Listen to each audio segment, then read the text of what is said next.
Today I have the honor of inducting Freddie Schulz. To describe Freddie, you could describe him as hardworking, hard driving, and loved to drive fast. Freddie and his late wife Becky had 7 kids, and some of the kids are here today, and Fred Jr. will be here, except for his dad. Freddie and Becky were together. They had, like I said, 6 kids, 7 children rather, 6 girls and 1 boy. Freddie, like many other people in this Hall of Fame, was a Korean War vet. Leo Cleary, his good buddy, and a hard racer as there ever has been, in New England. The other day described Freddie as a good guy, good-hearted, tough as nails, and absolutely terrific to race with. Leo said his 2 drivers in the old cut-down days that he loved to race with was Fats Caruso and Freddie Schulz.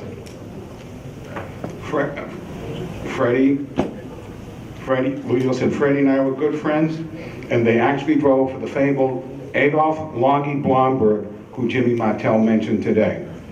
And Leo drove the 5 car, and Freddie drove the 14. After the infamous cut-down strike at Norwood, when they were thrown out about 1960, Longy kind of got out of the business. Jimmy Susie, a friend of Freddie's, bought the car. The rest is history.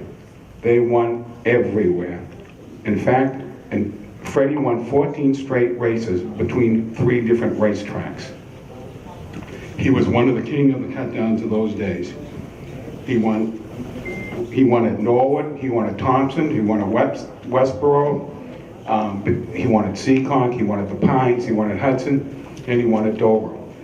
Between Norwood, Seekonk, and Westboro, he has 41 recorded wins.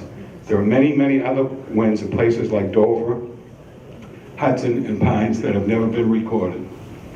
Freddie was a very hard worker. He was a land clearer. Many of us who were around the old Norwood Arena and Thompson and Stafford would remember on many occasions, Freddie would show up at them at the races covered with dirt because he had worked a hard day out in the woods clearing land. He worked hard, he played hard, and he raced hard. And for those who knew him, he was a great guy. At one point in his career, Freddie was running 4-5 nights a week. He said to me that the winnings from driving the cut-downs enabled him to buy his first bulldozer. Now, Jimmy mentioned about that little deal over at up at Dover. Freddie did. He was a tough guy, and he was opinionated. And if you ran him hard, he'd run you hard, but he would never put you up. Well, one night at Seekonk, there were 4 or 5 drivers who incurred Freddie's wrath. And he went, you, and you. I'm not going to, finish the feature. But he didn't. Freddie won. After the cut-downs phased out, Freddie went into the modifieds, driving again for Jimmy Susie. Other guys that he drove for were B.B. Zelensky, Tom Dunn. He won a championship at Westboro. Freddie won the last championship at Norwood Arena for the modifieds, driving for Dick Armstrong. Freddie, although never saw the headlines or the big time, was a great Saturday night racer. And as Bones Borsia once wrote, there's nothing wrong with that. It is a privilege and an honor to induct Freddie Schulz, a racer's race, into the Hall of Fame, and accepting will be his son, Freddie Jr.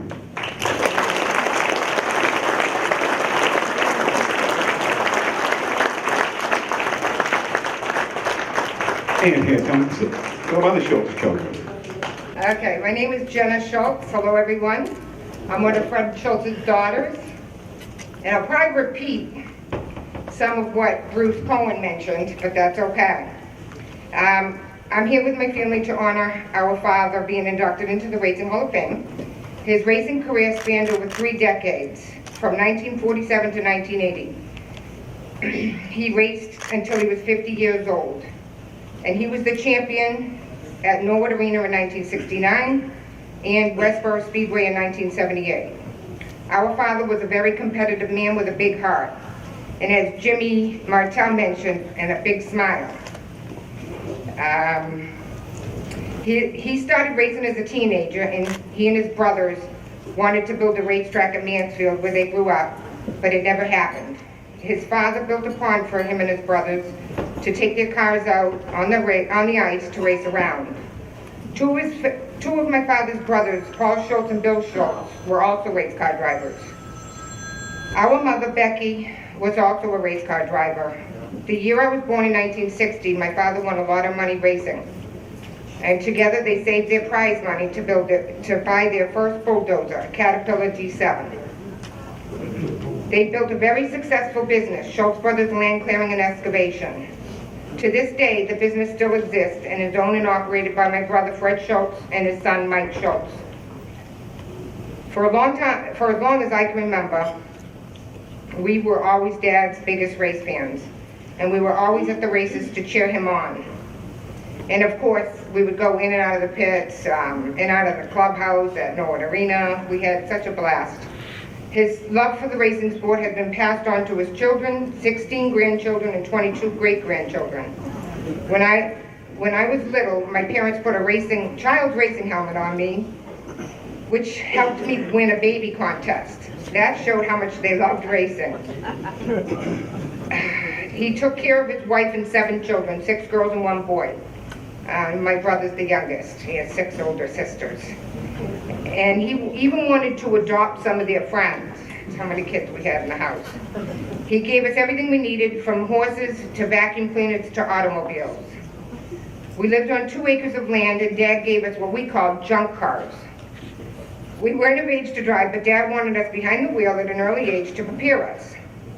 We would drive those cars around our 2 acres of land. But one day, Fred Jr. got daring and took off from the yard. So we lost our driving privileges for a while, but soon we're back in those cars. That's all we knew growing up, was racing, more racing. It's in our blood. In closing, our father would always say to us kids, if you want to drive fast, keep it to the track. Keep it to the racetrack. We miss and love you, Dad. You deserve this award, and we as a family are proud to accept it. Thank you to everyone that made this possible.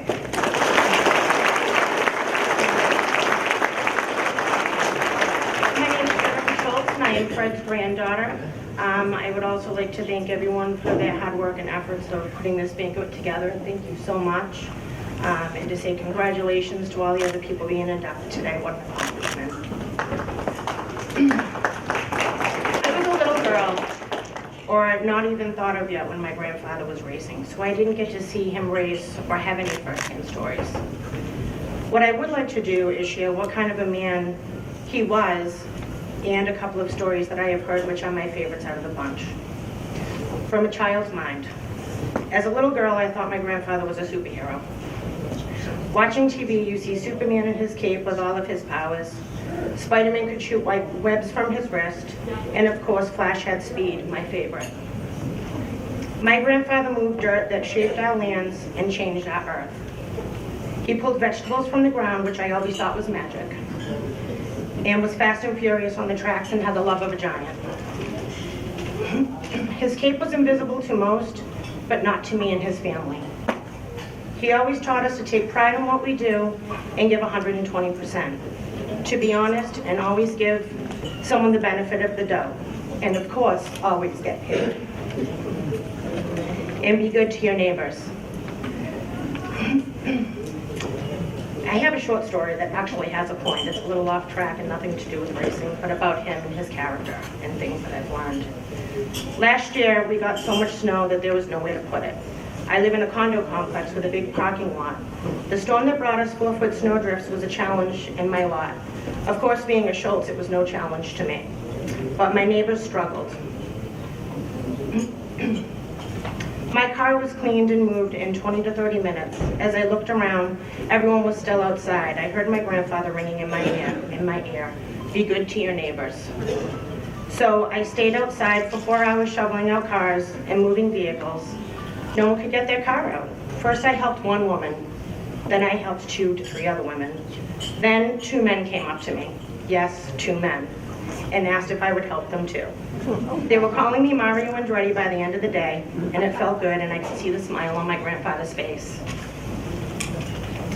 While I was playing in the snow that day, it reminded me of a story that a man told me the day of my grandfather's wake. I can't remember his name, but I am so glad he shared his story, which goes like this. It was the blizzard of '78. This man had plowing accounts, which included 495. He too was snowed in. He called my grandfather and said, "Fred, I need your help or I'm going to be in big trouble." So my grandfather fired up his bulldozer, plowing out people along the way and 495, and was glad to do it. That man told me that my grandfather saved him and his name in the community. Oddly enough, another favorite story is when he crashed one of his race cars and was in a coma for 3 days, and the first thing that he said when he woke up was, "Where's my wallet?" And of course, his wallet was there and untouched. I'm so proud to call him my grandfather and to share his last name. Thank you so much.